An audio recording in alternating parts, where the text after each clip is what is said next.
Jerman terperangkap dalam krisis ekonomi selama 2 tahun terakhir, di tengah pertumbuhan yang stagnan, dan tantangan struktural yang terus meningkat. Predikat negara industri terbesar Eropa pun terasa makin jauh menyusul krisis energi akibat perang Ukraina-Rusia, dan tekanan kompetitif dari China khususnya dalam sektor otomotif.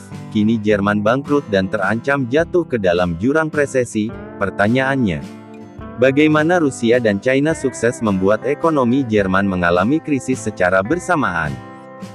Teruslah menonton, karena kita akan membahasnya sampai tuntas dalam video ini. Namun sebelum lanjut, pastikan untuk subscribe terlebih dahulu agar kalian mendapatkan notifikasi video menarik lainnya dari channel ini. Krisis ekonomi Jerman menggila di pemerintahan kolaps.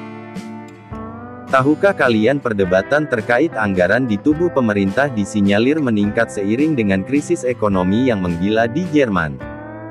CNBC melaporkan partai-partai oposisi dan kelompok bisnis di Jerman mendesak Kanselir Olaf Scholz untuk segera menggelar pemilu guna mengurangi ketidakpastian politik setelah koalisi 3 partainya kolaps. Krisis ini terjadi menyusul perdebatan anggaran yang semakin sengit dan ekonomi Jerman yang terus melemah, dan menimbulkan kekosongan kepemimpinan, menghadirkan peningkatan ketidakpastian politik dan berujung pada lonjakan biaya pinjaman Jerman, dengan imbal hasil obligasi 10 tahun naik hingga 10 basis poin. Industri Jerman yang menghadapi biaya tinggi dan persaingan ketat dari Asia pun mendesak agar pemilu dipercepat untuk memastikan kestabilan kebijakan ekonomi. Scholz bahkan menunda kepergiannya ke KTT Uni Eropa di Budapest dan membatalkan kehadirannya di Konferensi Perubahan Iklim PBB. Perdana Menteri Negara Bagian Terpadat Bavaria, Markus Söder menyebut pemerintahan Olaf Scholz berada dalam krisis nasional serius. Ia juga mengatakan Berlin kini sulit menemukan jalan keluar dari kesulitan tersebut. Bahkan politisi itu memperingatkan, darurat anggaran, kemungkinan besar akan menjadi beban lain bagi rakyat miskin dan industri Jerman yang menghadapi biaya tinggi dan persaingan ketat. Setelah konflik lama di dalam koalisi memuncak pada Rabu, tanggal 6 November tahun 2024, Scholz mengatakan akan mengajukan mosi kepercayaan di parlemen pada Januari. Bila gagal, Jerman kemungkinan akan menggelar pemilu pada Maret, lebih awal dari jadwal. Krisis ini makin rumit setelah Scholz memecat Menteri Keuangan Christian Lindner dari Partai Demokrat Bebas, FDP, karena menolak rencana Scholz untuk melonggarkan batasan utang demi menambah anggaran bantuan Ukraina pada 2025 sebesar 3 miliar euro. Sebagai akibat, FDP keluar dari koalisi, meninggalkan Scholz dan Partai Hijau untuk memimpin pemerintahan minoritas. Krisis ekonomi karena Rusia. Krisis ekonomi parah yang menimpa Jerman tentunya menimbulkan pertanyaan mengapa ini bisa sampai terjadi, mengingat negara ini selalu menjadi kekuatan ekonomi Eropa beberapa dekade lalu. Usut punya usut, salah satu pukulan utama yang membuat ekonomi Jerman tertekan adalah penghentian pasokan gas oleh Rusia.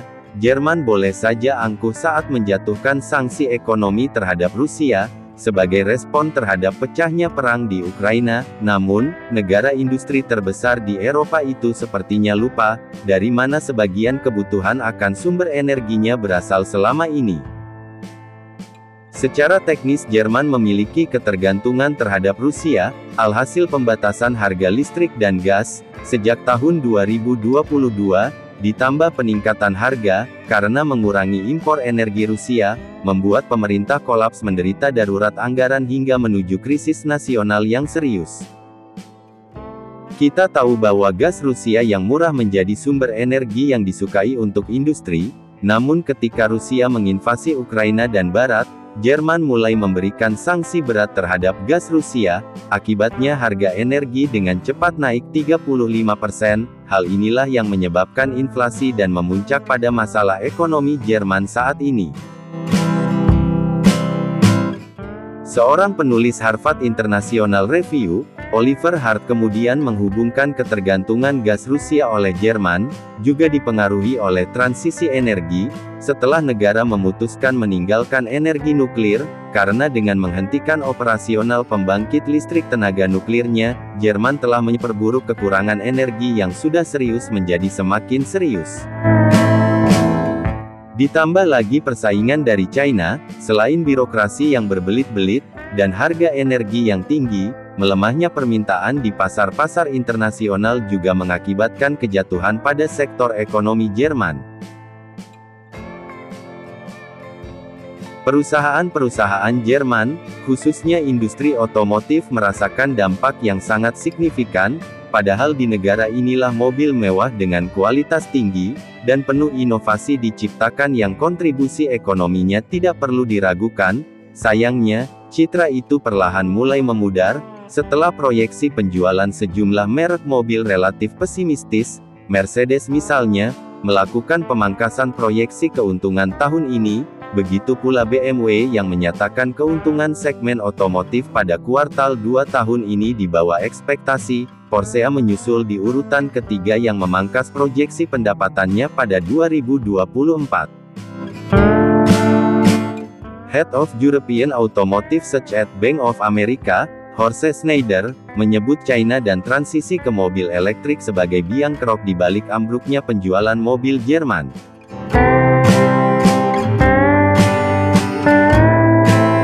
Kita sedang menghadapi masa yang amat disruptif, di mana dampak pengembangan mobil listrik ternyata lebih besar dari yang dibayangkan. Mengutip dari beberapa sumber, China adalah pasar terbesar bagi produsen otomotif Jerman, seperti Mercedes, BMW, dan Volkswagen Group, yang juga mencakup merek Audi. Tapi jika keunggulan Jerman dalam teknologi pembakaran internal ICU nyaris tidak tertandingi, lain halnya dengan kendaraan elektrik. DW dalam rilisnya menyebut tidak ada negara lain di dunia yang memproduksi mobil listrik sebanyak China, karenanya pasar China dipandang sebagai medan persaingan paling sengit bagi produsen otomotif barat yang bertaruh dominasi.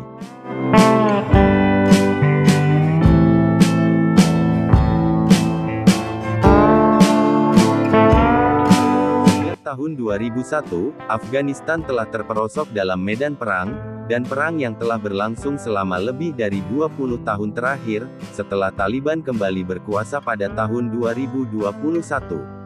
Setelah penarikan pasukan Amerika Serikat, Afghanistan menghadapi lebih dari sekedar trauma perang. Amerika Serikat juga telah membekukan aset Afghanistan di luar negeri, yang bernilai hampir 10 miliar dolar AS, pada saat yang sama, tanpa bantuan dari Amerika Serikat dan negara-negara barat, Afghanistan sepenuhnya diblokir dan terkena sanksi, dan situasi ekonomi Afghanistan menjadi lebih buruk. Sejauh ini, 3 tahun telah berlalu sejak penarikan penuh militer Amerika, namun perekonomian Afghanistan masih berada dalam kondisi kacau. Meningkatnya harga-harga dan kurangnya kerjasama ekonomi eksternal dan investasi, telah membuat kehidupan masyarakat di Afghanistan menjadi sangat sulit. Pada tahun 2023, PDB Afghanistan hanya sebesar 17,23 miliar dolar AS, dan PBD per kapitanya hanya sebesar 493 dolar Amerika Serikat, sehingga menjadikannya salah satu negara yang kurang berkembang di dunia. Meskipun situasi di Afghanistan sangat sulit, masih ada beberapa negara yang mempertahankan kontak dengan Afghanistan sejak penarikan pasukan Amerika dari Afghanistan pada tahun 2021. China secara aktif menghubungi Afghanistan untuk membahas bantuan kemanusiaan dan rekonstruksi ekonomi. Dapat dipahami bahwa pada saat itu, China memberikan bantuan kemanusiaan senilai lebih dari 66 juta dolar AS ke Afghanistan, termasuk makanan, persediaan musim dingin, vaksin, dan obat-obatan. Selain itu, China juga membantu Afghanistan memperbaiki fasilitas pemeliharaan air, dan membantu pembangunan serangkaian proyek mata pencaharian, seperti Rumah Sakit Republik Kabul dan Universitas Kabul. China berharap dapat mendorong pertumbuhan ekonomi Afghanistan melalui permintaan pasar yang besar, dan secara bertahap memperkuat kerjasama perdagangan. Data menunjukkan bahwa pada tahun 2022 ekspor China ke Afghanistan mencapai 553 juta dolar AS, sedangkan ekspor Afghanistan ke China hanya sebesar 42 juta dolar AS. Pada tahun 2023 total ekspor China ke Afghanistan semakin meningkat, menjadi 1.269 miliar dolar AS, peningkatan dari tahun ke tahun sebesar 130,9%. Ekspor Afghanistan ke China juga mencapai 63,960 juta dolar AS, meningkat dari tahun ke tahun sebesar 52,4%. Data ini menunjukkan bahwa dukungan China terhadap perekonomian Afghanistan telah mencapai hasil yang luar biasa. Yang lebih menarik adalah tahun ini China mengumumkan rencana bantuan berskala lebih besar, yang akan membawa harapan pembangunan baru bagi Afghanistan. Lalu bantuan apa sajakah itu? Pada bulan Oktober tahun ini, Duta Besar China untuk Afghanistan merilis foto pertemuan dengan penjabat Wakil Perdana Menteri Afghanistan, dan mengatakan bahwa kedua belah pihak melakukan pertukaran mendalam untuk meningkatkan kerjasama. China secara resmi mengumumkan bahwa mereka akan memberikan perlakuan tarif nol kepada Afghanistan untuk 100% barang dari Afghanistan, yang berarti bahwa produk-produk Afghanistan di berbagai bidang seperti konstruksi, energi, dan barang konsumsi akan dapat memasuki pasar China tanpa tarif pajak. Kebijakan ini diharapkan dapat meningkatkan ekspor Afghanistan ke China secara signifikan, dan menciptakan lapangan kerja yang besar bagi masyarakat Afghanistan. Data menunjukkan bahwa ekspor Afghanistan ke China telah meningkat sebesar 11,5% pada tahun ini, dan diperkirakan akan meningkat sebesar 25% pada tahun depan. Perlu dicatat bahwa, seiring dengan meningkatnya dukungan China terhadap Afghanistan, beberapa orang mempertanyakan manfaat apa yang dapat diberikan oleh negara miskin seperti Afghanistan, yang mengalami kesulitan, bahkan untuk mencapai swasembada. Bagi China, apakah China benar-benar melakukan amal? Pada awalnya sebagian masyarakat beranggapan bahwa komoditas ekspor utama Afghanistan adalah produk pertanian, khususnya kacang pinus. Kacang pinus Afghanistan memang sangat populer di pasar China. Tahun lalu, total nilai ekspor Afghanistan ke China adalah sekitar 64 juta dolar AS, di mana hampir 90% diantaranya berasal dari kacang pinus. Orang-orang ini percaya bahwa, dengan meningkatkan impor kacang pinus Afghanistan, China tidak hanya akan membantu mendorong pembangunan pertanian di Afghanistan, namun juga meningkatkan pendapatan petani lokal dan meningkatkan standar hidup mereka. Namun, menurut saya meskipun China mengimpor kacang pinus Afghanistan dalam jumlah besar, volume ekspor produk pertanian ini masih terbatas dan sulit memberikan dampak yang signifikan terhadap perekonomian Afghanistan secara keseluruhan. Oleh karena itu, perdagangan kacang pinus saja tidak cukup untuk menjadi kekuatan pendorong utama memperdalam kerjasama ekonomi dan perdagangan China-Afghanistan.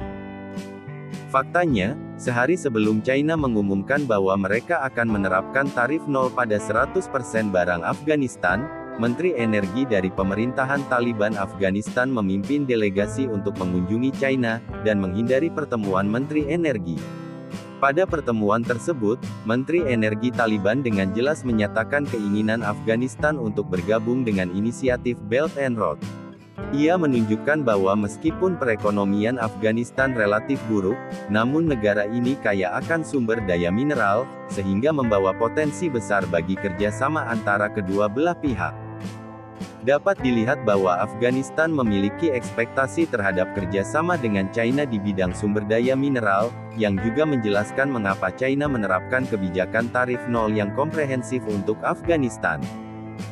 Bantuan dan dukungan China tidak hanya terbatas pada perdagangan produk pertanian, namun juga berfokus pada kepentingan jangka panjang, pengembangan sumber daya mineral Afghanistan, dan kerjasama mendalam antara kedua belah pihak. Kalian tahu, Afghanistan, negeri yang misterius dan kaya ini, sangat kaya akan sumber daya. Afghanistan tidak hanya memiliki cadangan minyak sekitar 3,6 miliar barel, namun juga memiliki kekayaan mineral yang sangat besar. Menurut survei, biji nikel Afghanistan mengandung 69% besi, dengan total cadangan sekitar 42 miliar ton, bahkan melebihi cadangan Brazil dan Australia. Biji sengnya mengandung 38%, dan biji tembaganya memiliki cadangan logam lebih dari 10 juta ton.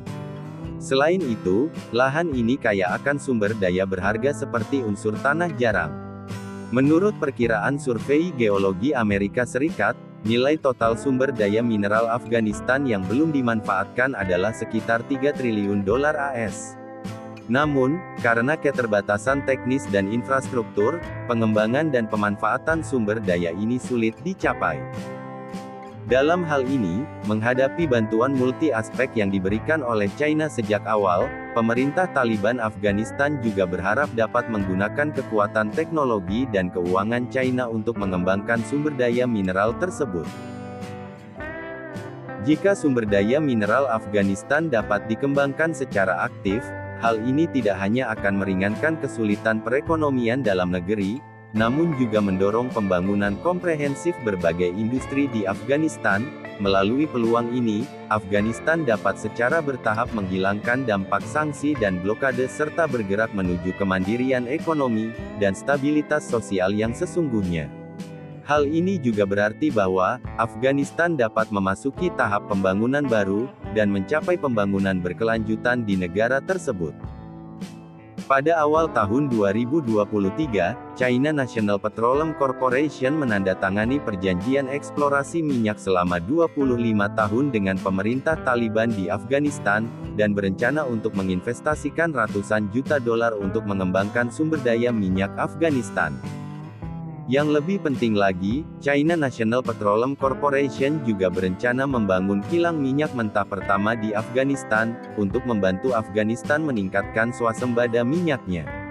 Selain kerjasama perminyakan, Afghanistan juga menyebutkan sebuah perjanjian penting 16 tahun lalu saat berkunjung ke China. Saat itu, perusahaan-perusahaan China telah menandatangani perjanjian penambangan tembaga dengan pemerintahan Karzai di Afghanistan. Namun karena pengaruh perang saudara dan faktor eksternal, proyek ini belum berhasil diluncurkan. Saat ini, seiring dengan stabilnya situasi dalam negeri di Afghanistan, proyek tambang tembaga juga membuka peluang untuk dimulai kembali. Dapat dipahami bahwa perjanjian kerjasama dengan nilai total hingga 5 miliar dolar AS, ini akan berfokus pada pengembangan dan pemrosesan tambang tembaga Ainak, yang merupakan basis tembaga terbesar di Afghanistan. Saat ini, cadangan terbukti tambang tembaga Ainak berjumlah 11,5 juta ton, menjadikannya basis tambang tembaga terbesar kedua di dunia. Dengan dimulainya pembangunan jalan akses, proyek ini akan melanjutkan pekerjaan secara penuh. Pada saat yang sama, kelancaran proyek ladang minyak Amu Darya telah menghasilkan pendapatan lebih dari 40 juta dolar AS bagi Afghanistan. Perlu dicatat bahwa, ada pertimbangan strategis yang lebih luas di balik kunjungan Taliban untuk mempromosikan kerjasama mineral. Saat ini, perdagangan China-Afghanistan terutama bergantung pada transportasi kereta api, dan barang harus melewati Kazakhstan dan Uzbekistan dan akhirnya mencapai pelabuhan Hayratun di Afghanistan. Namun, sebagai negara yang berbatasan dengan China, Afghanistan tentu berharap dapat mengekspor langsung melalui perbatasan kedua negara. Oleh karena itu, Taliban mengusulkan pembukaan koridor Wahan selama kunjungannya ke China. Koridor Wahan terletak di persimpangan China, Pakistan, Afghanistan, dan Tajikistan. Ini adalah satu-satunya jalur darat antara China dan Afghanistan. Setelah dibuka, koridor ini akan meningkatkan efisiensi perdagangan antara China dan Afghanistan secara signifikan. Namun, China tetap berhati-hati dalam mempromosikan koridor Wahan, dan partisipasi Afghanistan dalam inisiatif Belt and Road, terutama karena situasi keamanan di Afghanistan masih tidak stabil, dan stabilitas jangka panjang rezim Taliban masih harus dilihat. Mungkin banyak orang akan berpikir bahwa tujuan utama dari perlakuan 100% nol tarif oleh China adalah untuk mendapatkan sumber daya mineral Afghanistan. Namun faktanya, sejak konferensi tingkat tinggi Forum Kerjasama China-Afrika di Beijing pada bulan September tahun ini, China mengumumkan kebijakan untuk memberikan perlakuan tarif 0% 100% kepada semua negara yang kurang berkembang yang telah menjalin hubungan diplomatik dengan China, termasuk 33 negara Afrika.